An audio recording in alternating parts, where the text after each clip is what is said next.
Fani OCDR, NIM 1901414305. Dan saya Asrianti dengan NIM 1901414226. Saya atas nama Halija dengan NIM 190141424. Dan saya Putra Nusi Kisman dengan NIM 19014141212. Dan saya Isnawati dengan NIM 19014144156. Berikut adalah pembahasan materi kelompok kami yang berjudul Perencanaan Usaha. Selamat menyaksikan! Tahukah kalian mengapa dalam berbisnis membutuhkan perencanaan? Nah, simak penjelasannya berikut ini. Rencana usaha harus dibuat karena perencanaan merupakan titik awal dari suatu kegiatan.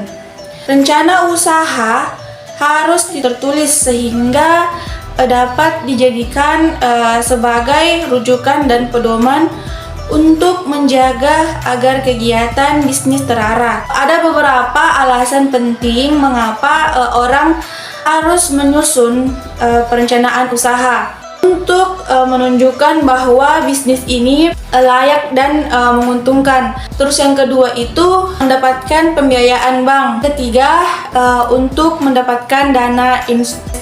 Keempat untuk mengatur dengan siapa harus bekerja sama. Dan yang kelima itu untuk mendapatkan kontrak besar. Dan yang keenam untuk memotivasi dan fokus. Saya akan menjelaskan materi tentang pengertian business plan. Business plan adalah dokumen penting yang sangat berguna bagi sebuah bisnis yang memperlihatkan keadaan sekarang dan keadaan yang dikehendaki. Jadi, perencanaan bisnis atau plan merupakan penelitian mengenai kegiatan organisasi sekarang yang akan datang dan menyusun kegiatan untuk mendapatkan hasil yang diinginkan yang dituangkan dalam suatu dokumen perencanaan. Di sini saya akan membahas tentang kerangka rencana usaha. Yang pertama itu nama perusahaan, identitas sebuah perusahaan atau usaha. Kedua itu rencana lokasi kegiatan usaha. Dalam pembuatan business plan, pelaku usaha perlu mencantumkan perencanaan lokasinya. Ketiga, komoditi yang akan diusahakan. Keempat itu target konsumen. Kelima itu rencana posisi pasar. Di sini saya akan melanjutkan materi dari kerangka rencana usaha.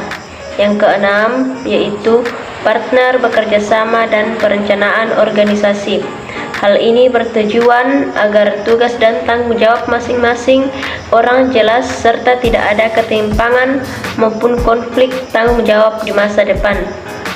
Yang ketujuh, jumlah modal yang tersedia berguna untuk merinci pembiayaan secara jelas dan untuk menarik beberapa orang yang bekerja. Nomor 8, perencanaan dan rincian peralatan perusahaan. Yang 9, perencanaan risiko. Berguna untuk mengantisipasi risiko di masa depan sehingga lebih awal menyiapkan strategi penanggulangan risiko. Yang terakhir, yang ke-10, proyek aliran kas.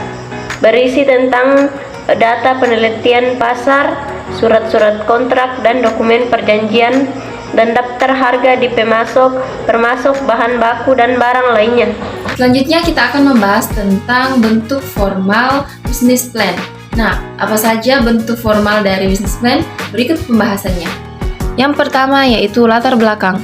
Dalam latar belakang sendiri berisikan alasan yang mendasari pendirian usaha. Bukan hanya itu, latar belakang juga memuat keadaan persaingan, peluang usaha, fasilitas yang dimiliki, dan prospek usaha di masa yang akan datang. Yang kedua, identitas pemilik. Untuk identitas pemilik, sesuai dengan namanya berarti memuat semua keterangan pemilik usaha seperti nama pemilik, tempat dan tanggal lahir, alamat rumah, telepon, jenis kelamin, status perkawinan, pendidikan terakhir, pengalaman kerja. Yang ketiga, data perusahaan. Dalam hal ini, data perusahaan berisi nama perusahaan, alamat, nomor telepon, bidang usaha, bentuk badan usaha, waktu kapan perusahaan mulai berdiri, serta susunan kepengurusan. Yang keempat, aspek produksi. Aspek produksi berisi segala hal yang berkaitan dengan kegiatan produksi, seperti jumlah mesin, kapasitas produksi, jumlah produksi rata-rata per bulan, sumber bahan baku, jenis barang yang dijual, sumber barang, dan lain sebagainya. Yang kelima, aspek pemasaran. Selanjutnya, aspek pemasaran berisikan penjelasan mengenai sistem distribusi, sistem pembayaran dari pembeli, sasaran konsumen, wilayah pemasaran, penguasaan pasar. Yang terakhir, aspek keuangan. Pada aspek ini berisikan keterangan mengenai kebutuhan uang rata-rata per bulan, seperti kebutuhan untuk bahan baku, bahan penolong, upah gaji, biaya umum, ATK, bunga, pajak, dan lain-lain. Nah, teman-teman, itulah pembahasan tentang perencanaan usaha. Sampai jumpa di kesempatan lainnya.